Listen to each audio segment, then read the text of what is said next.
صل على سيدنا محمد وأشغل الظالمين بالظالمين اللهم صل على سيدنا محمد وأشغل الظالمين بالظالمين. Lanjut. Latihan apa lagi? Nah, kalau kita disakitin orang, maka ini ladang bagi kita untuk latihan sabar. Latihan riyadhah, idfa billati hiya ahsan, tolak keburukan dengan cara yang lebih baik. Jadi ini kesempatan bagi kita untuk memaafkan. Nah, tadi kan ada wal afina anin nas. Latihan kita tidak marah, latihan memaafkan, latihan membalas keburukan dengan sikap yang baik. Karena ada orang yang berbuat jelek kepada kita, kita bisa jadi latihan menahan amarah. Wal kadhiminal ghaidh. Karena ada yang berbuat enggak enak, maka kita punya peluang memaafkan. Tuh kan kurang semangat, ya udah saya maafkan. Jadi wajahnya kelihatannya kalau kurang seru. Ini serius nih. Sudah setuju? Tidak harus setuju. Emang begini. Kan? Sabar. Siapa yang nyebut sabar? Nah. Jadi karena justru ada lawannya, kita punya kesempatan mengamalkan Ali Imran 134. Ciri orang takwa bisa menahan amarah, memaafkan, dan membalas dengan kebaikan. Mulia kita tuh gara-gara pada orang yang berbuat jelek tuh. Sedunia sekarang melihat hebatnya iman orang Palestina. Benar? Sesudah diperangi oleh Ngisriwil, ya kan? Jadi justru perbuatan buruk orang itu yang mengangkat derajat kalau kita menyikapinya dengan benar. Setuju tidak? Dan yang terakhir apa tadi? Wama tawadu'a ahadun lillah illa rafa'ahullah. Tiadalah orang yang rendah hati karena Allah. Di sana disebutnya lillah. Kenapa?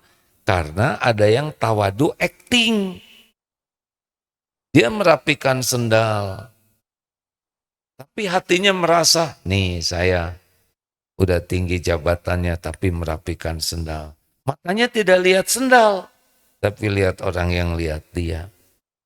Ngarep-ngarep dipuji sebagai orang yang tawadu. Nah, orang yang merasa diri tawadu itu ciri-ciri belum tawadu. Karena orang yang rendah hati asli itu enggak penting penilaian orang. Karena bagi dia melakukan ketawaduan itu ya memang semestinya. Misalkan Bapak Dirut, tahu Dirut? Direktur urut ya. Dirut, pimpinan di perusahaan, kemudian ke kantor sengaja naik ojek supaya dilihat oleh karyawan, ini bos tawadu. Nah masalahnya karyawannya nggak ada yang lihat.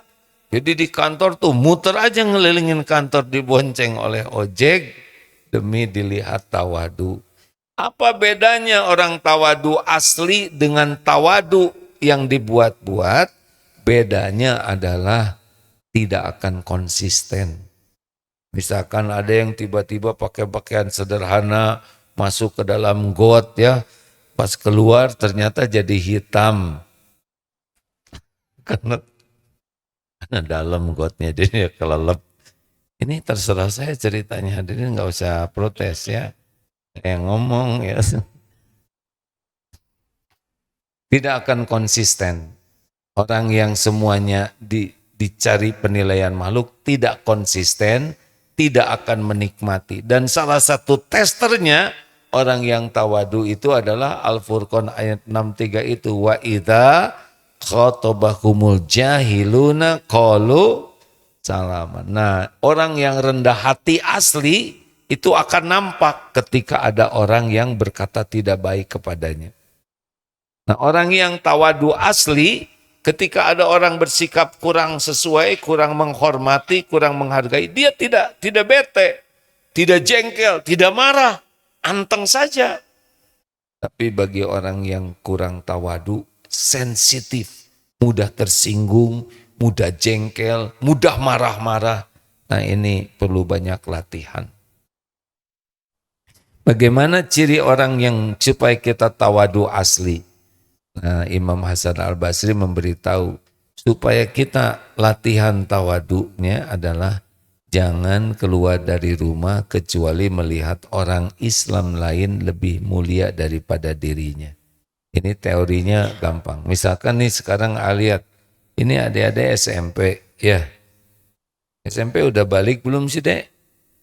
Udah ya. Ini adik-adik SMP nih. Dosanya pasti lebih sedikit daripada saya. Gitu. Sehebat-hebatnya doa SMP paling berapa tahun ya. Nah, ini saya udah lihat nih yang sepuh-sepuh, maaf ya Pak ya. Bapak. Usia berapa Pak? 68. Berarti Bapak pahalanya lebih banyak dari saya. Gitu. Jadi tiap yang lebih tua yang diingat pahalanya lebih banyak, sholatnya lebih banyak, tobatnya lebih banyak, zikirnya lebih banyak. Jadi kita hormat karena merasa orang ini lebih daripada kita. Ramadannya lebih banyak. Bagaimana lihat orang yang berbuat salah? Siapa tahu ini kesalahan yang bisa mengantarkan beliau tobat nasuha. Makanya kemarin ceramah di LP Sukamiskin, berani saya meremehkan karena tidak sedikit yang sesudah di penjara jadi hafal Quran. Ya kan? Bu, ingat tidak ada seseorang ibu-ibu yang masuk penjara dan keluarnya hafal Quran. Dan sesudah itu diundang kemana-mana, diminta nasihatnya. Padahal sebelumnya punya dosa. Tapi keluar dari penjara malah lebih dihormati. Karena boleh jadi tobat. Pertanyaannya kenapa ibu-ibu ini belum hafal Quran? Karena belum. Jangan semua. Siapa yang ngomong? Istighfar. Bukan belum di penjara. Karena belum menghafal. Sederhana ini kejauhan.